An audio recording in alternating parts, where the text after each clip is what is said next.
Hey mga Spark, kamusta kayo? At ngayon mga Spark, vlog po natin ngayon pag-uusapan po natin ang mga tips para matalo mo ang lalaki sa no contact rule.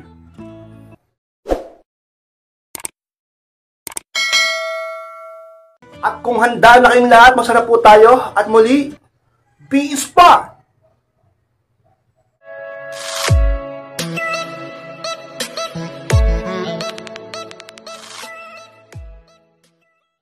At ang unang tips para matalo mo ang lalaki sa no contact rule is medyo umiwas ka muna sa social media. Yan ang unang tips sa inyo mga Spark upang ang isang lalaki ay siguradong matalo mo sa inyong no contact rule at malalo ka. Pag nanalo ka sa no contact rule, sigurado ako kay Spark may marirealize yan. At mas lalo kanyang mamahalin sapagkat marirealize niya ang halaga mo o value mo. Kaya kailangan manalo ka talaga. Lalo na kapag ikaw ang nagsimula, di ba, ng no contact rule.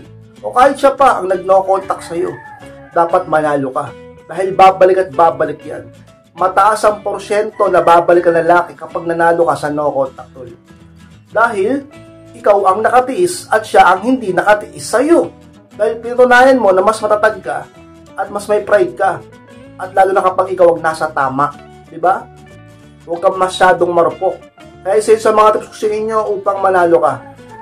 Huwag kang muna masyado sa social media. Kahit saan man yan, sa Facebook o sa saan man kayo lagi nagkikita o nagkakausap. Diba? Kasi malamang sa malamang ma-attract ka na na-stalk siya. O kung hindi mo siya i-stalk, malamang sa malamang maisip mo siya. Diba? Eh kaya po anong gagawin? Nasanay ako sa internet eh. Nasanay ako yung babad sa social media. Dami naman pwedeng gawin eh. Diba? Mag-focus ka sa trabaho mo, sa negosyo mo. Mag-focus ka sa pamilya mo. Maglinis ka ng bahay nyo. Mag-workout ka. Diba? Mag-skincare ka. O paglaro ka sa mga pamangkin mo. O kahit sa alaga mong pet. O lumabas ka. O sumama ka muna at makipagkwentuhan sa iyong mga kakilala, kaibigan. Maraming pwedeng gawin. Hindi puro social media na lang. Bakit nung araw? Wala namang internet nung araw, wala namang mga social media platform. Nabubuhay naman ng tao. Nasanay ka lang kasi. Sa mga tips sa inyo upang manalo ka. Dahil kapag palagi kang babad sa cellphone mo, sa social media, malamang sa malamang matalo ka. Dahil marami kang maaalala, marami kang maiisip, palagi mo siyang maalala, at mamimiss mo siya, sigurado yan, kay Spark. At baka mapush ka, na i-message siya at matalo ka. Sumbang mangyari yun, kapag natalo ka sa inyong no contact rule, ikaw ang bumigay, ikaw ang sumuko, ikaw hindi nakatiis, ikaw ang nag-message, ang lalaki lalaki ang ulo. At hindi niya totally makikita ang value mo. At magiging ganun pa rin tulad ng dati. At malamang sa malamang, hindi mo pa rin maramdaman ang tunay niyang pagmamahal. Kung gusto mo na ang lalaki mahalin ka talaga ng totoo at pakaingatan ka, ay dapat ma-realize niya ang value mo sa pamamagitan ng ka-inspired. Mamuni-muni niya ito. Maisip-isip niya ito. Mismong siya ang makaramdam nito sa pamamagitan ng hayaan mo muna siya at huwag ka munang bibigay. Maging matatag ka.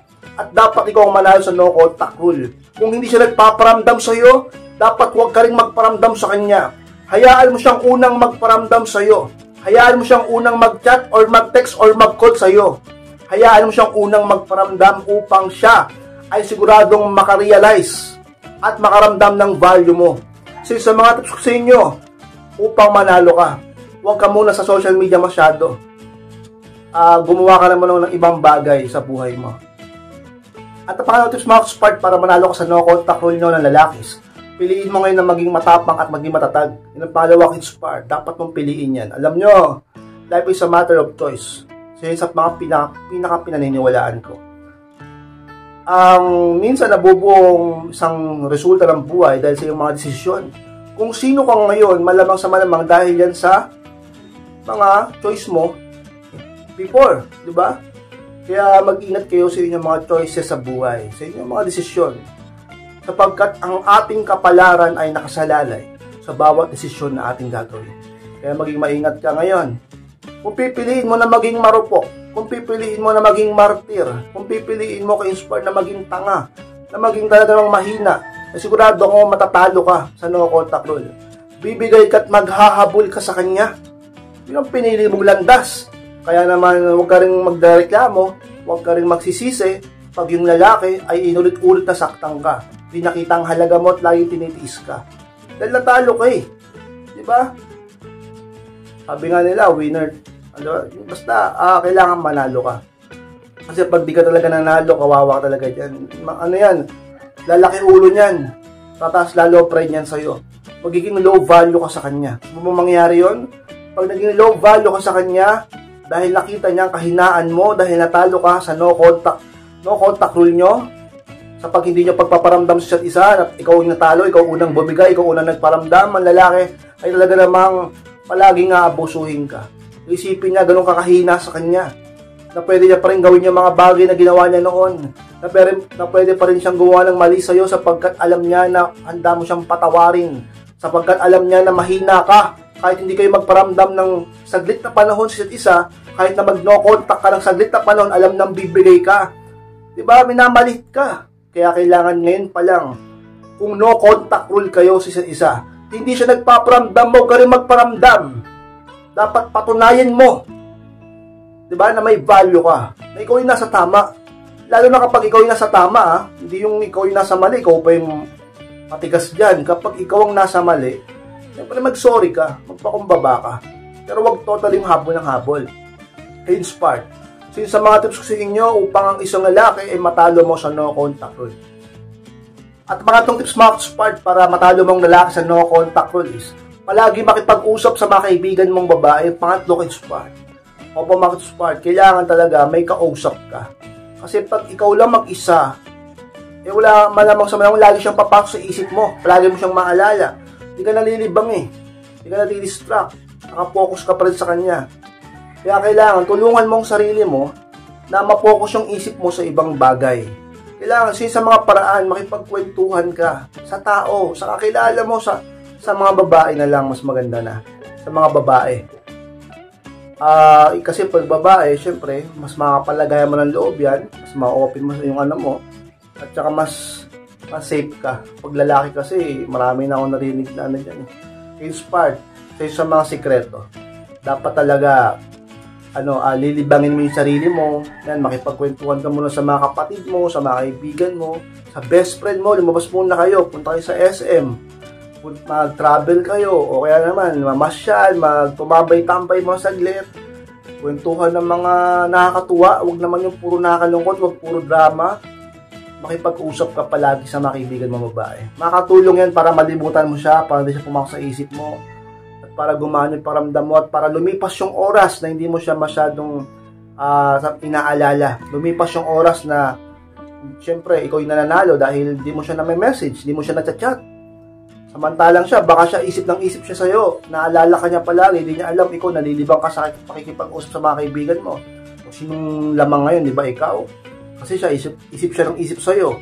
Pero ikaw, dami mong kausap. Ganon, di ba? Tulungan mo yung sarili mo na malibang para manalo ka. Kasi pag siya lang palaging iniisip mo, matalo ka talaga, maniwala ka sa akin. Tumataas yung value niya pag isip ka ng isip sa kanya, namimiss mo siya, natatakot ka, lahat nararamdaman mo, kakaisip mo sa kanya, isip ka ng isip sa kanya, marami kang mararamdaman. Kaya malamang sa malamang maging tanga ka na naman, maging marupok ka na naman, bumigay ka na naman, at maghabol ka na naman, mabaliw ka na naman, maging addict ka na naman sa kanya, at ikaw na naman lagi ang talo, ikaw na naman lagi ang pagtatawanan niya, low value ka na. Kaya tulungan mo ang sarili mo na hindi mo na magparamdam sa kanya. At sa mga paraan, tips ko sa inyo ay talaga makipag-usap ka sa mga tao, sa mga kaibigan mong babae, upang hindi masayang ang pagkakataon na talaga namang ikaw ay manalo kay Spud. At ang mga apat na tips ko sa inyo mga Spud para manalo ka sa no contact rule mo sa lalakis, mag-focus sa pagpapaganda at pagpapasexy. Ang pang-apat kay Spud. Sa mga pinaka-tips sa inyo upang ikaw ay manalo. Isipin mo, napopokus ka na sa ibang bagay, diba? Tapos gumaganda ka pa, so may sexy ka pa. Diba? Dalawa yan, dalawang makapangyarihang bagay yan. No contact rule and self-improvement. No contact rule, self-improvement, kapag yan napagsabay mo, siguradong tataas ang value mo at tataas ang halaga mo sa lalaking mahal mo. At talaga namang magiging kumpiyansa ka sa sarili mo. Diba? Lalo ka pang maging attractive. Kumpara yung habol ka ng habol sa lalaki, siya na lagi mong iniisip, nagpapakabalo ka, nagpapakatanga ka, habol ka ng habol, diba? Kinukulit-kulit mo siya sa message o sa personal, tapos napapabayaan mo pa ang sarili mo. Di mas lalong low value ka ngayon. Di mas lalong magpapahabol yan sa'yo ngayon. Di mas lalo kang walang halaga, mas lalo kang walang value, mas lalong hindi ka niya mahal. Talaga naman, anong pipiliin mo? Life is a matter of choice, sabi ko nga kanina.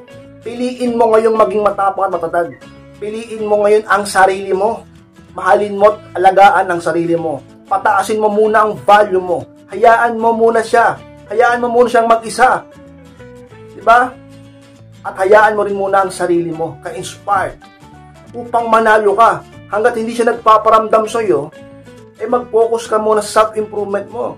Hanggat hindi siya nagte-text, nagchat-chat o nagko-call sa'yo, magpaganda at magpa-sexy ka muna. At kapag ka dumating ang pagkakataon na siya ay nagparamdam na sa'yo, at kapag nagparamdam na siya sa'yo at nakita niya na mas lalo kang gumanda, mas lalo kang sumexy, di mas lalong tataas ngayon ang value mo. Siya ngayon ang maghahabol-habol sa'yo at mababalaw sa'yo. At maiisip niya sa kanyang sarili na mali ang kanyang ginawa. At maiisip niya at mararamdaman na mahal at mahalaga ka pala, ka-inspired. So yun sa mga tips ko sa inyo upang ang isang lalaki matalo mo, manalo ka, upang talaga namang ka-inspired, maging kumpiyansa ka, at ikaw ang magwagi sa huli. No contact rule at self-improvement, ka-inspired.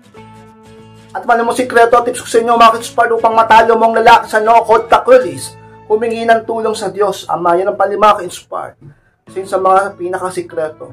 Tips ko sa inyo, kung ikaw nahihirapan ka na, lugmok ka na lungkot ka na, at para bang gusto mo nang bumigay, matatalo ka na, may message mo na siya, lumilikot na yung daliri mo, gumagalaw na yung kamay mo, gusto na mag-type sa cellphone, mag-chat, mag-text sa kanya, gusto mo na siyang tawagan, nagiging marupok ka na, nagiging baliw ka na naman, nagiging tanga ka na naman, susuko ka na, mangungulit ka na, maghahabol ka na naman. Talaga naman, lumapit ka sa Diyos. Kapag humihina na ang kakayahan mo, kapag nangihina na ang pag-asa mo, kapag nagiging marupok ka na, kapag nagiging tanga ka na naman, kapag nagiging talaga namang ka-inspired, mahina ka na naman, humingi ka ng lakas at pag-asa sa Diyos. Sapagkat ang Panginoon ay mawain, ang Panginoon ay talaga namang matulungin. Lumapit at magtiwala ka sa Diyos upang magkaroon ka ng lakas ng loob at katalinuhan, pag-asa at talaga namang ka-inspired, pagiging matiisin. Diba? Kasi pag walang Diyos sa buhay mo, palagi kang talo. Malamang sa malamang, lagi kang talo. Iba pa rin kapag may Diyos. Diba? Iba pa rin kapag may gabay at talaga namang awa ng Panginoon. Magugulat ka na lang, paano ko nakayanan to? Paano ko nalagpasan to? Paano ako nanalo sa aming dalawa sa no contact rule? Bakit ngayon siya na yung naghahabol? Magugulat ka lang, baliktad na yung sitwasyon. Dahil sa tulong at awa ng Diyos. Dati-rati ikaw yung baliw. Dati-rati ikaw yung naghahabol. Dati-rati ikaw yung maraming effort. Magugulat ka lang isang araw. Baliktad na ang sitwasyon. Siya na yung lagi nag-e-effort sa'yo. Siya na yung baliw na baliw sa'yo. At siya na yung naghahabol sa'yo. Dahil tinulungan ka ng Diyos. Dahil nagtiwala ka sa Diyos at hindi lang sa iyong sarili. Lumapit kayo sa Diyos. Kapag nawawala na kayo ng pag-asa, kapag gusto nyo nang bumigay, kapag talaga naman nagiging marupok ka na naman, talaga namang alalahanin mo na mayroong Diyos na handang magbigay sa iyo ng lakas ng loob upang maging matatag at maging matibay. Sa mga sikreto, dapat mong palaging tandaan, lalo na sa mga ganyang sitwasyon na hindi kayo nagpaparamdam sa isa't isa. Lumapit ka palagi sa Panginoon, humingi ng tulong sa Kanya. At ikaw ay talaga namang magiging malakas at magtatagumpay ka, ka-inspired. So mga kapatid po, maraming salamat po mga kapatid sa pagtapos po ng vlog dito. Sige pong kalimutan na mag-like, comment, share na rin po upang makatulong din tayo sa iba. At sa mga di pa po nakasubscribe, ay pasubscribe mga kapatid. Click ko na rin po notification bell upang maging updated kayo pag may bago akong upload. So mga gusto magpa-coaching, magpa-advise, message lang po sa akin Facebook, ay po yung profile picture ko at pakichat ako. Pag-usapan niyo yung problema sa pag-ibig and relationship. Maraming salamat mga kapatid. Mag-ingat kayong lahat. Mahal ko po kayo at muli, be inspired!